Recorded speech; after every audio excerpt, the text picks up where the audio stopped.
What's up? What's up? What's up, beautiful people? What's up? This is the Infinity Midwife coming to you once again. I hope you're taking care of yourself. You're loving on yourself.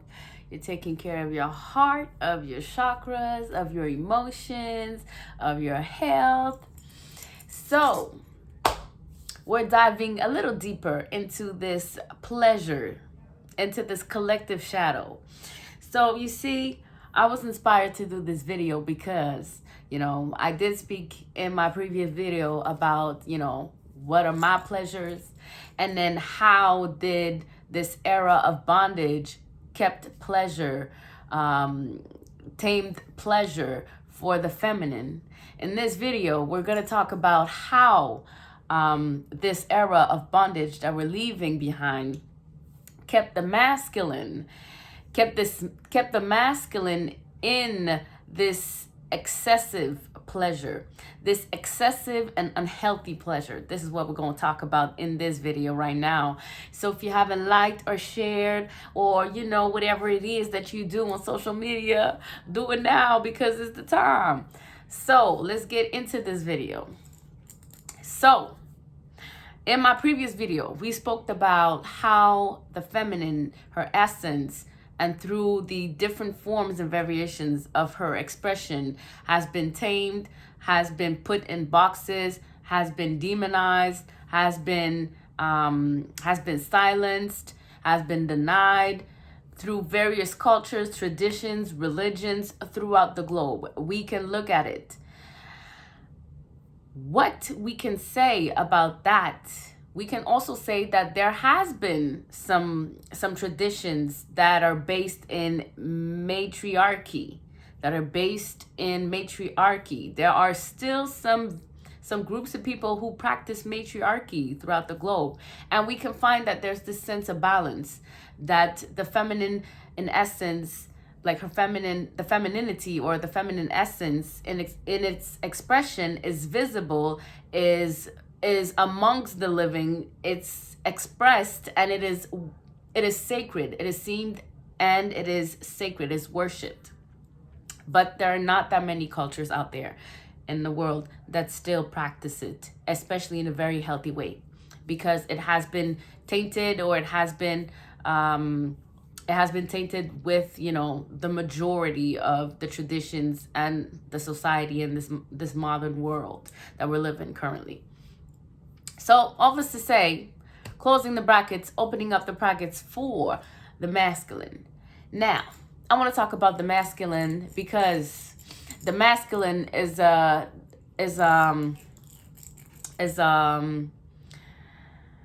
the masculine comes out of the feminine. It's oh my God, I forgot that word. Yeah. I'm gonna go get it because that's what I do. That's what I do. Derivative. There you go. So the masculine is a derivative of the feminine. Okay, the masculine is a derivative of the feminine essence. Masculine essence is a derivative of the feminine essence. I said it 3 times so that it can get into your mind.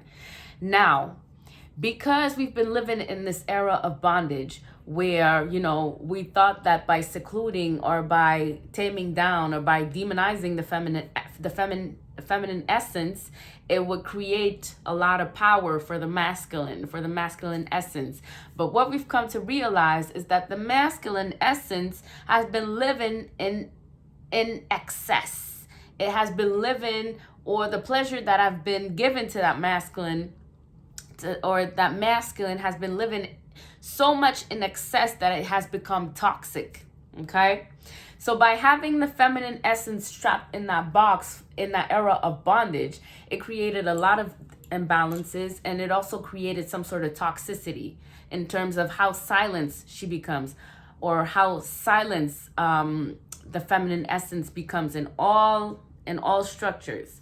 But we can also look at the imbalances that it has been created on the masculine as well. Because when we look at the masculine essence, we can look at how excessive it has been in its power, how toxic it has been in its power, how overly pleasurable it has become, to the point where there has been these forbidden pleasures that have come out of that excessive masculine or toxic masculinity. In essence, we can look at the various ways it has been influenced, right? So if we look at how men in this era of bondage have been creating, we can say that there has been a lot of toxic masculinity, power structures, power struggles, having hierarchies. So people in the top with power and the elite that we call, and then the poor people, various social classes, economical classes as well. You have the poor underneath and then the rich on top. So with that separation of the feminine essence and the masculine essence in that bondage of era, okay, in that era of bondage, sorry guys, it created a lot of imbalances. So the feminine has been more repressed and the masculine have been living in excess, okay?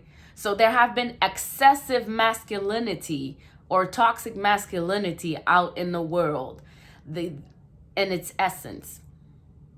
So now if we want to intertwine pleasure into it, okay, we can find that there has been a lot of pleasure, especially a lot of forbidden pleasures that have come out of that era. We can look at pedophilia, we can look at incest, we can look at rape, we can look at trafficking, human trafficking, sex trafficking. We can look at so those are the repercussions of how imbalanced pleasure, because it has become such a commodity and it has been so excessive for the masculine, because the masculine have so much indulged in those things. There has been some forbidden pleasures that have come out of that, okay? And that is important to mention them. So, you know, when we look at pederast cultures where there's a lot of homosexuality, I have nothing against homosexuality, okay? But again, when we look at the era in which we were, that bondage, that era of bondage, okay? You have to think of concept. You have to think of programming. You have to think of how that era progressed, okay? Because it was a progression. It was something that was agreed upon with many entities and many groups of people that agreed upon creating that era of bondage, that era of separation, you know, and that created the feminine essence and the masculine essence to be separated. And that created those imbalances. Having the feminine tamed, having the feminine powerless, having the feminine essence put into box, having the feminine essence completely demonized, so taken away from all the texts, all the sacredness. So the sacredness has been completely removed from the feminine essence in that era of bondage. But when we look at the masculine is the total opposite that happened. So they were living in excess and excessiveness. They've been in that era put into that place of power, but that power became toxic to the point that it even created those imbalances, like those forbidden pleasures I'm talking about. So pedophilia again, trafficking, all types of unhealthy practices that surrounds pleasure. Okay, that's important to mention here, because I feel like for a lot of us coming out of that era, we need to recognize where that toxicity have been coming from, or where is it lying, or where is it present in our current day traditions, cultures, religions, and how can we come out of that and create more balance, more union between those two essences that are coming back together, okay? So when we look at the masculine pleasures, or how masculinity have been diving into pleasure, we can look at how throughout that era, women were not considered as equals to men. So there were a lot of power struggles where a lot of men were living in that toxicity, that masculine toxicity, that was carrying that heavy load on the feminine. So that created also feminine toxicity, right?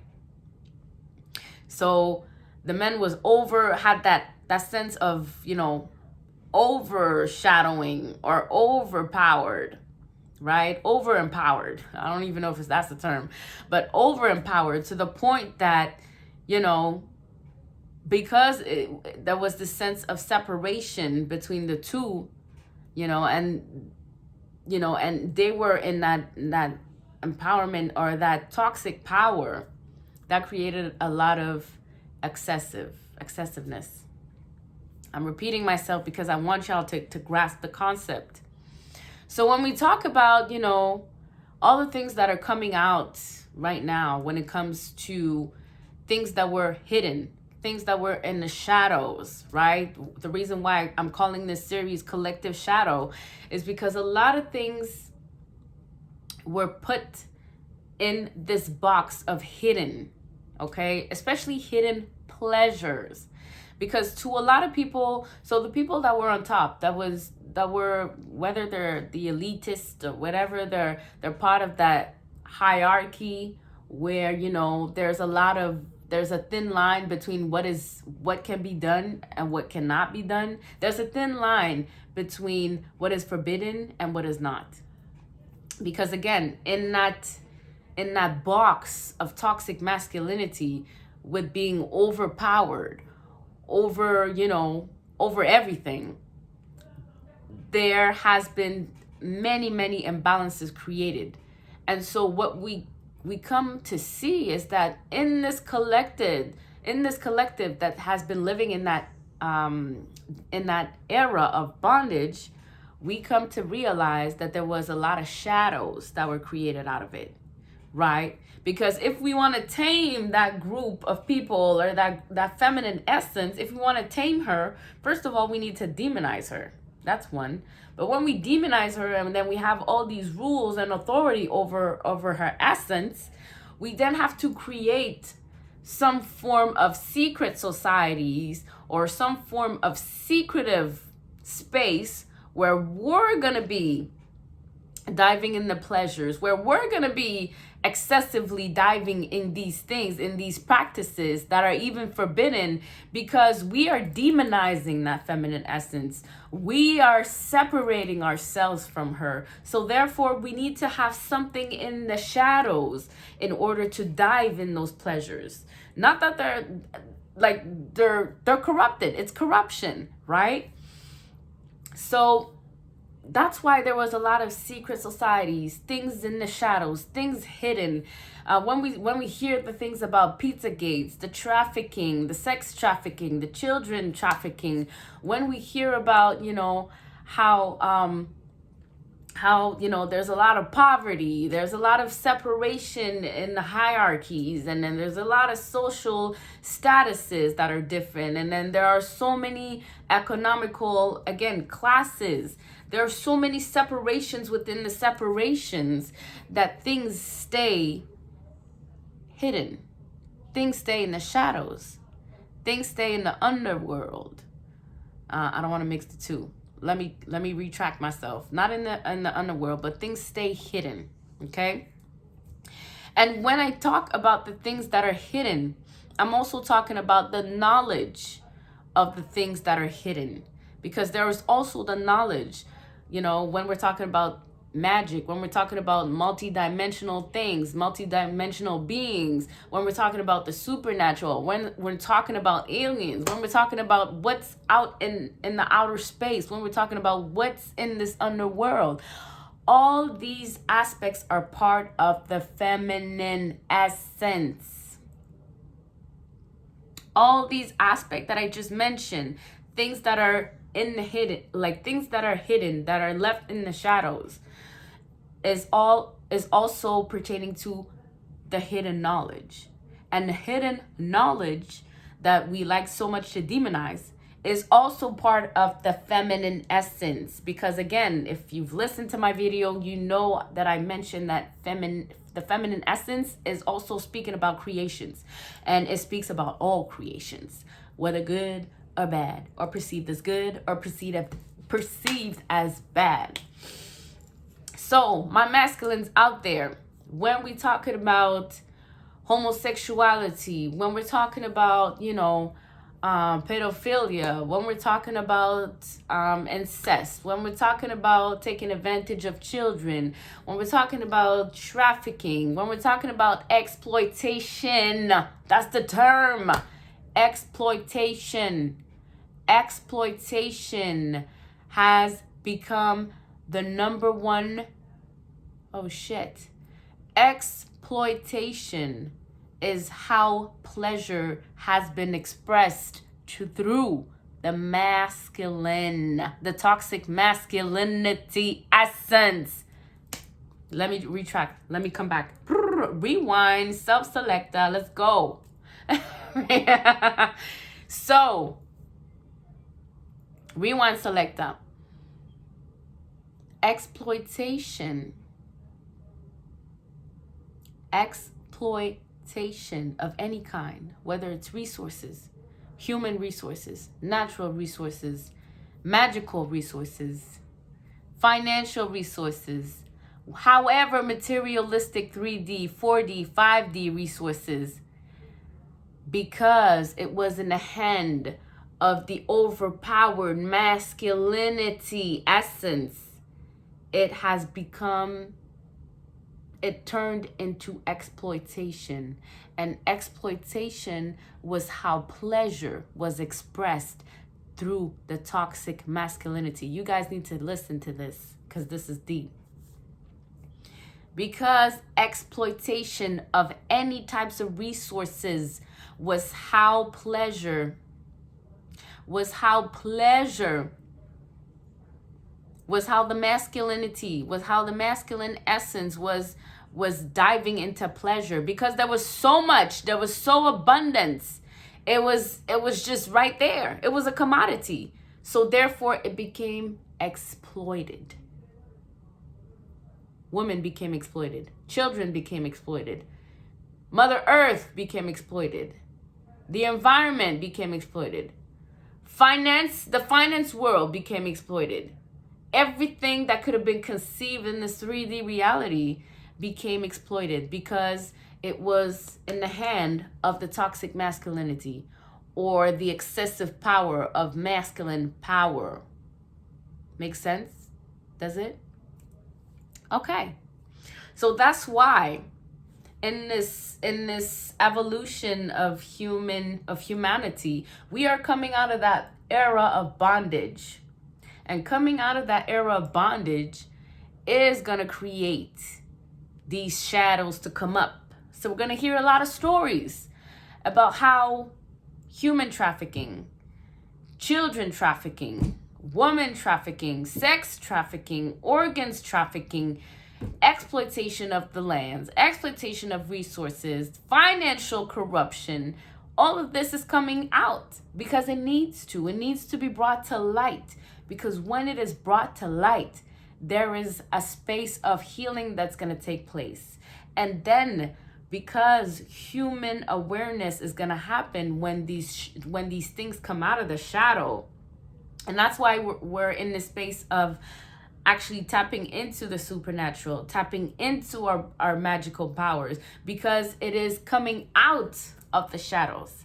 That's why it is available to everyone that has been doing the work, basically. But you need to do the work, right? If you don't do the work, you can't tap into, well, you will tap into it, but if you're not prepared mentally, you might go crazy. You just might go crazy because you have not done the work. So there's a lot of work that goes into this shit. Fortunately or unfortunately, but you need to be prepared. So all of this to say, masculinity in its essence was toxic because it was living in excessiveness. I don't know if that's a word. And so by living in excessive ways or concepts or being or expressions, it became exploitative. It became exploitation of any types of resources available in the 3D, 4D, 5D, and all these Ds. And that is why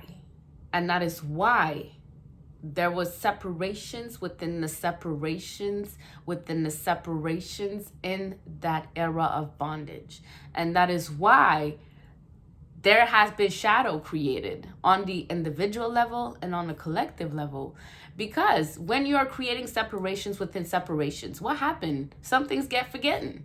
Some things are falling into, in your shadow or in the background, or they're not seen, or they, society puts it in a way that it cannot be seen to the public eye. So it gives us television, it gives us all these sources where we're constantly distracted, while there are some people, or there are some beings, or there are some concepts that are being reinforced on how we can keep those things hidden, those practices, those exploitative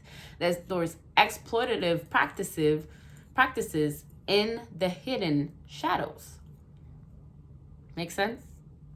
Now that we're coming out of that era. We can't do it all at once. We have to start somewhere. And it starts on the individual level. It starts with you. It starts with me. It starts with all of us. How can we become more responsible of our shadows? That's the question.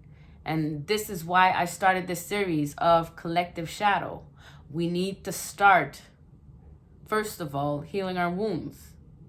This is why I created the first series of my story. That was me being accountable for the type of shadows that I was living with for my existence, healing generational curses or shadows as well, through different practices, through different traditions and religions that were scattered all over the globe, that reinforced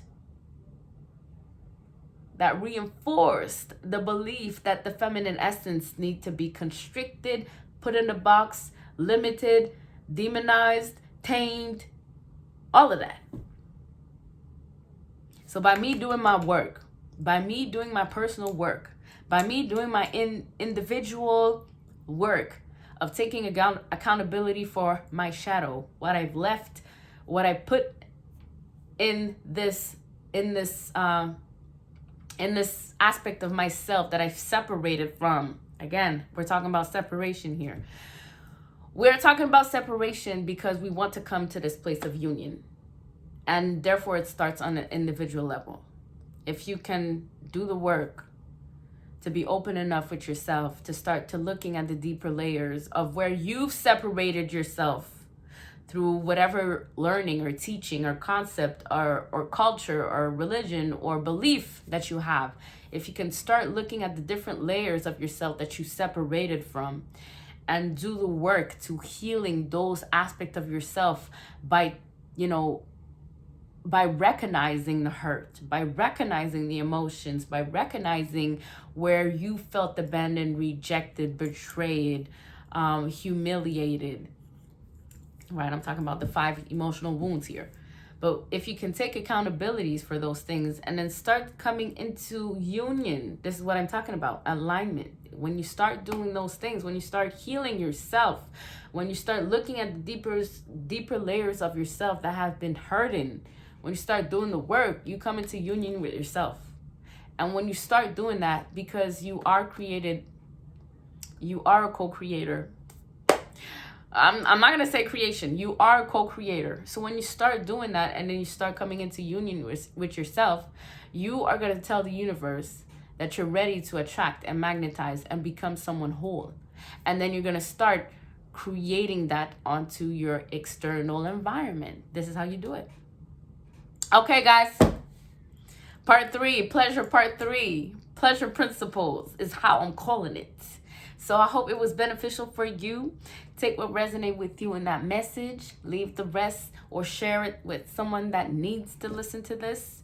And I don't know if I'm going to do a pleasure principle part 5, but we are sticking to the series of collective shadows, how we can get to a place of union within ourselves and also attracting or creating that into this outer space.